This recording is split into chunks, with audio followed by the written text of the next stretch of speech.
AlTA for refusing to share my daughter's 27 Christmas gifts with her half-brother who got one. I, 32M, am a father to an amazing 7-year-old daughter named Zara.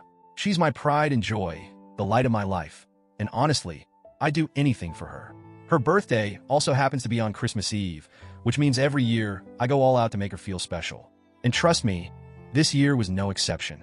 But let me give you a little background before diving into the mess that was Christmas morning. Zara is my daughter with my ex, 30F. Our relationship ended in one of the messiest ways possible: infidelity. While we were still together, she cheated on me and ended up getting pregnant with another man's child. I won't lie, finding out broke me. I had been ready to propose. I had been planning our future together, and in one moment, everything came crashing down. When the truth came out, I kicked her out. She ended up having the baby, a little boy who's now 5. The biological father is a deadbeat who pops in and out of the kid's life whenever he feels like playing dad of the year. As a result, my ex has full custody of her son. Meanwhile, Zara mostly lives with me. I have custody for 3 weeks out of every month. She stays with her mom 1 week out of every 4. I'm proud to say Zara and I have an incredibly close bond. I've worked hard to make sure she knows she's loved, valued, and cherished, especially considering the instability on her mom's side. As for my relationship with my ex, it's pretty much non-existent. Our interactions are strictly limited to co-parenting conversations, and even those are often tense. Over the years, she's shown me countless times that she hasn't really changed. She's selfish, manipulative, and has a habit of making her problems everyone else's responsibility. Oh, and as a cherry on top of the dysfunction sundae, she once told her son that I was his dad. Yeah, you read that right. I've corrected him whenever possible, but it's clear my ex hasn't stopped feeding him that narrative. It's beyond messed up, and I still don't understand her logic there. Anyway, let's fast forward to this past Christmas. As I mentioned, Zara's birthday is Christmas Eve. I've always tried to make sure she doesn't feel overshadowed by Christmas. I buy her birthday presents and Christmas presents separately, and we celebrate each occasion fully. This year I went all out. 20 gifts from me, 5 gifts from my brother, her uncle, 2 gifts from her mom.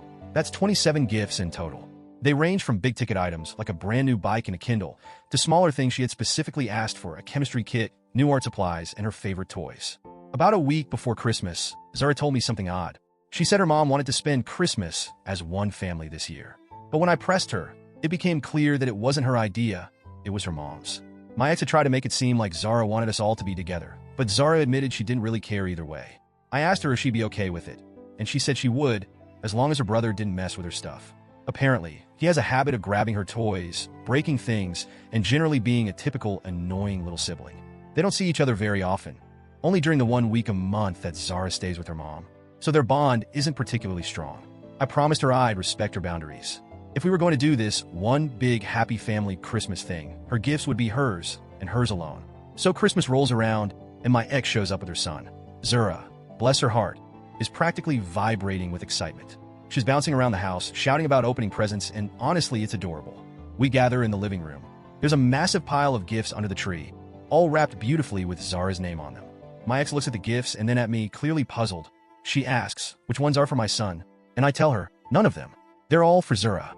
It's her birthday and Christmas. Her expression shifts from confusion to something else, shock maybe? Or anger? I don't know. But it was clear she wasn't happy. Her son, meanwhile, is clutching a small wrapped present, a children's book. That's all she could afford to get him, apparently. At this point, Zara starts tearing into her presents.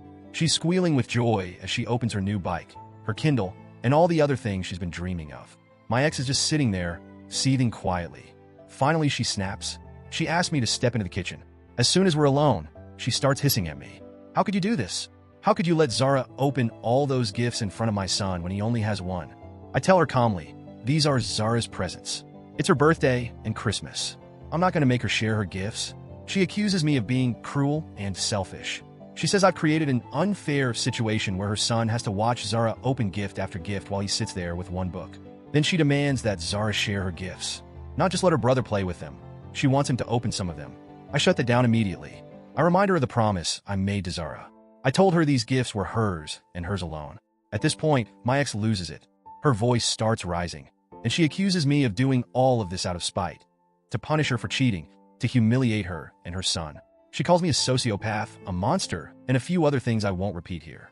My brother hears the shouting and comes into the kitchen. He tries to defuse the situation by pulling out some cash and offering to give it to her son. But I stop him. This isn't his problem, and it isn't about money. I turn to my ex and tell her, very clearly, "Get out of my house." She storms out, dragging her son behind her. Zara didn't see much of the argument, thankfully, but she did notice her mom leaving abruptly. I reassured her everything was fine and that she could keep enjoying her day. The next day, I got a long, angry text from my ex. She told me her son cried all day on Christmas because he felt left out and because he thought Zara was greedy. She said I could have avoided all of this by just letting him open a couple of gifts. Do I feel bad? Honestly, a little. Not for my ex, but for her son. He's just a kid, and none of this is his fault. But here's the thing. Zara deserves to have her day. She deserves to have her birthday and Christmas celebrated without being forced to give up what's hers to make someone else feel better. If my ex couldn't afford to buy her son more than one gift, that's not on me. It's not Zara's fault either. At the end of the day, I kept my promise to my daughter. I respected her boundaries and ensured she felt special on her birthday and Christmas. I want to apologize for that. But now I'm left wondering, was I too harsh? Should I have let him open one gift to keep the peace? So, Reddit, AITA?